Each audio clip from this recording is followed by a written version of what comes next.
नाज़रीन, हैदराबाद जे सरफराज़ टाउन जे चेयरमैन जे पंहिंजे ऑफिस में शहरी सां बदतमीज़ी जी वीडियो वायरल थी वई आहे। इन हवाले सां वधीक अपडेट वठूं था सलीम मलाका। सलीम, छा अपडेट आहे?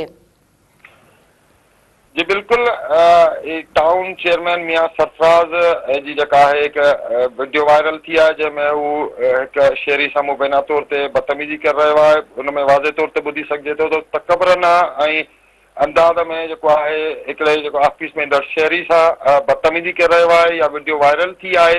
टाउन चेयरमैन जो चवणु आहे त हिन शख़्स टाउन जे स्टाफ खे हिरासा कयो हुयो ऐं टाउन जी जेका मशीन आहे उहा बि हुननि खां फुरी हुई। जॾहिं त जेको उहो शख़्स इन शइ खां इनकार करे थो, हुनजो चवणु आहे त हीउ जेको टाउन चेयरमैन आहे हुनखे धमकियूं ॾेई रहियो आहे। जेके वीडियो बि हुनजी जेका आहे उहा ॿुधी सघिजे थी। इन खां अॻु में बि कुझु शयूं वायरल थियूं हुयूं जंहिंमें टाउन चेयरमैन जो जेको रवैयो हुयो उहो इंतिहाई गैर मुनासिब हुयो ऐं टाउन चेयरमैन खे हिन मामले ते तनक़ीद जो निशानो पिणु बनायो वियो हुयो।